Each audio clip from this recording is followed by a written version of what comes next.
¿Cómo pasó Juan Guaidó de ser un político desconocido y de bajos recursos a manejar cientos de millones de dólares y vivir cómodamente en el exilio? ¿Qué pasó con las promesas de liberar a Venezuela del régimen de Nicolás Maduro?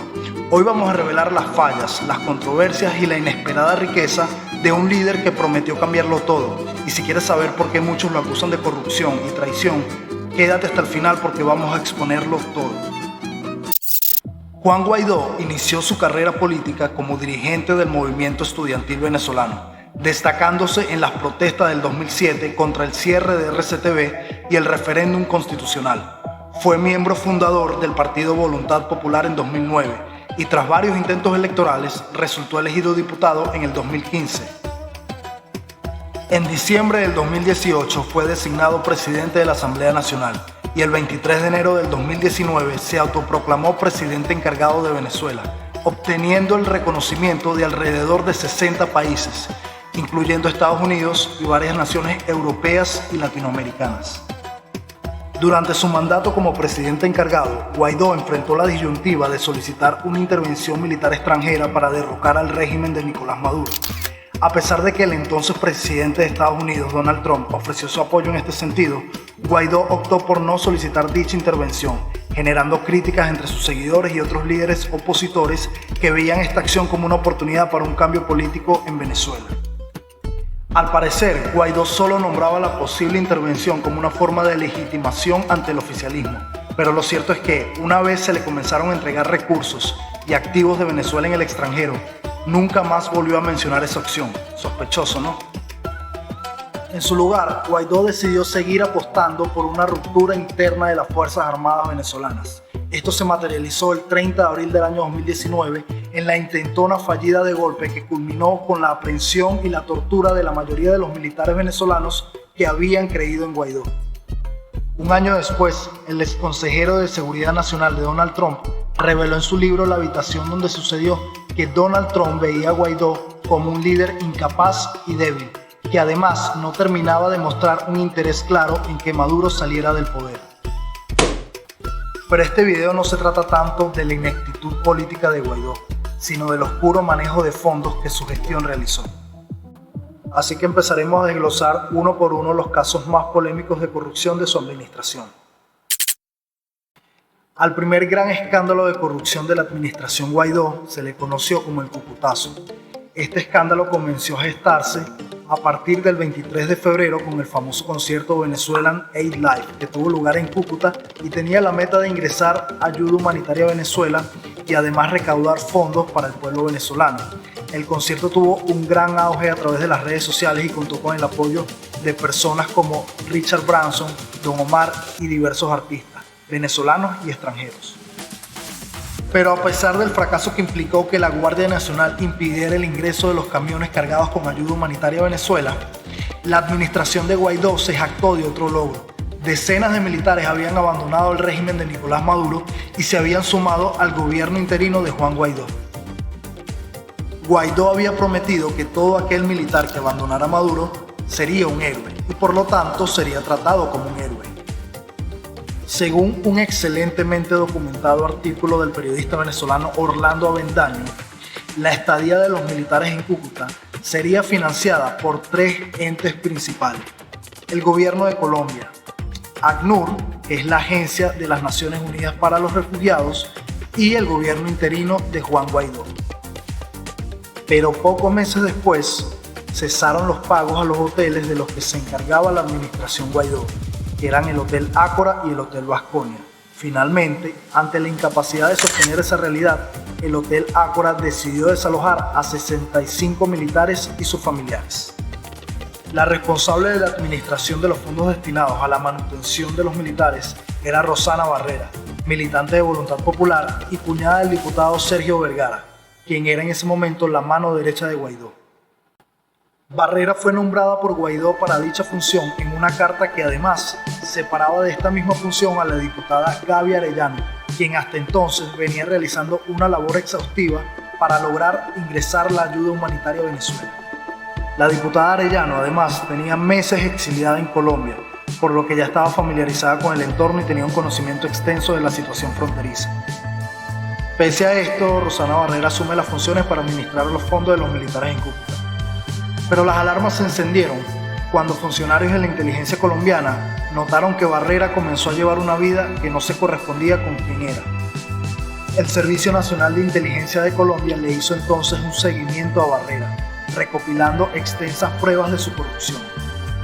Facturas que demostraban excesos, gastos extraños de diferentes talonarios firmados el mismo día y con estilos de escritura idénticos, casi todos sin sello. Gastos de más de 3 millones de pesos en hoteles y discotecas, unos $1.000 en bebida y comida, gastos de ropa en tiendas carísimas de Bogotá, reportes de alquiler de vehículos pagados a sobreprecio. Toda esta información se le envió la inteligencia colombiana al periodista Orlando Avendaño.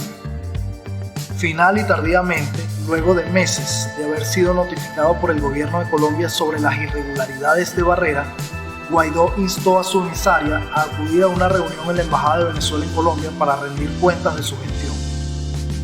En un informe vago y que no se correspondía con las facturas recaudadas por la inteligencia colombiana, Barrera admitió derrochar al menos $100.000 durante su estadía en Cúcuta, aunque se presume que fue mucho más. Otro de los grandes escándalos de corrupción que envuelve a la administración Guaidó es Monómeros Colombo Venezolanos. Esta empresa, para el momento de la administración de Guaidó, producía casi el 40% de los fertilizantes en Colombia. Pero antes de continuar, si te está gustando la historia, no olvides suscribirte para que no te pierdas ninguno de mis próximos videos. Es importante recordar que en el año 2006, Monómeros pasó a ser propiedad solo de Venezuela y que en el año 2019 su administración fue entregada por el entonces presidente de Colombia, Iván Duque, a la administración de Juan Guaidó. Poco tiempo después de que Guaidó asumiera la administración de Monómeros, el sindicato de la empresa denunció un contrato en el cual se pretendía traspasar el 60% de las utilidades a una empresa privada panameña, más específicamente Lion Street Ventures Corp. S.A., una empresa creada solamente un año atrás, en el 2018, y que no había registrado actividades hasta entonces, así como pagos por asesorías totalmente innecesarios. Este escándalo fue tal que los propios líderes opositores pidieron a la Asamblea Nacional la creación de una comisión para investigar los hechos de corrupción en Monómeros. La líder opositora María Corina Machado, en una entrevista con Noticias RCN, arremetió contra Guaidó por el presunto mal manejo e irregularidades que llevaron a la quiebra a la mayor productora de fertilizantes agrícolas de Colombia. Machado aseguró en la entrevista que lo ocurrido con Monómeros era muy lamentable. Es una tragedia producto de un terrible manejo por parte de quienes han estado en su administración estos últimos años, refiriéndose a Guaidó. Otro caso relevante es el de Citgo Petroleum, la filial de PDVSA en Estados Unidos.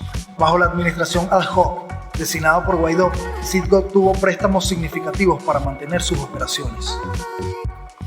Sin embargo, durante este periodo, los pasivos adeudados a los acreedores con derecho legal a embargar acciones de Citgo aumentaron de $3.400 millones a $23.600 millones, poniendo en riesgo los activos de la empresa y generando preocupaciones sobre la gestión financiera realizada.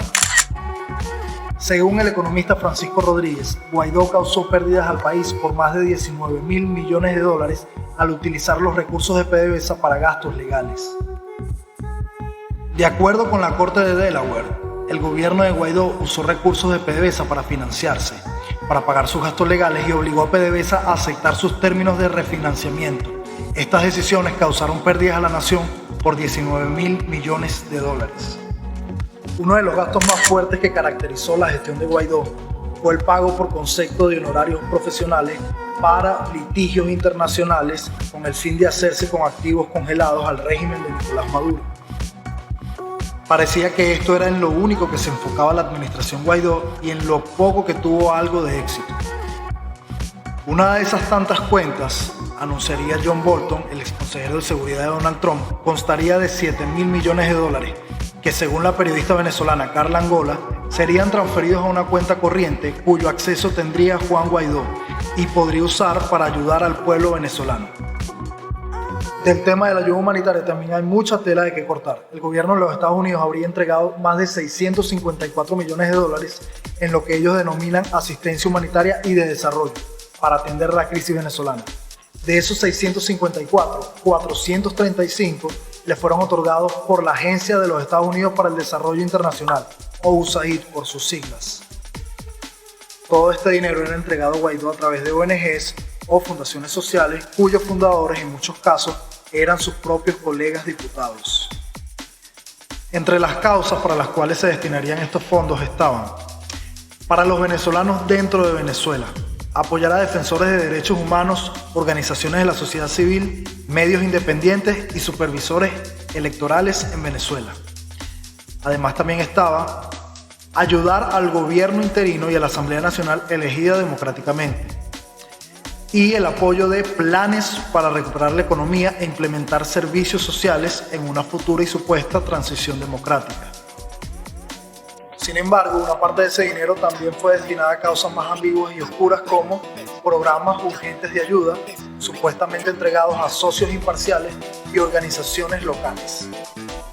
Además, 277 millones de dólares del presupuesto total fueron destinados supuestamente a ayudas a los venezolanos que habían emigrado a otras naciones, entre ellos Brasil, Colombia, Ecuador y Perú. La misma USAID en repetidas ocasiones le pidió a Guaidó transparencia en el manejo de estos fondos, y un reporte de DEVEX señaló que apenas el 2% de la ayuda de USAID destinada a Venezuela había llegado efectivamente a la población. Guaidó se empeñó tanto en hacerle ver al mundo que su gobierno interino era legítimo, que creó también un Banco Central de Venezuela ad hoc, paralelo al Banco Central de Venezuela real, quizá para dar más legitimidad al hecho de apropiarse de recursos de la nación en el extranjero.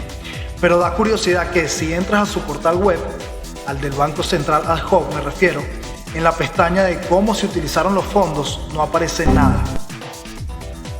A medida que el liderazgo de Guaidó comenzó a perder credibilidad en Venezuela y en el extranjero, muchos de sus colegas diputados comenzaron a cuestionarse la gestión del presidente interino.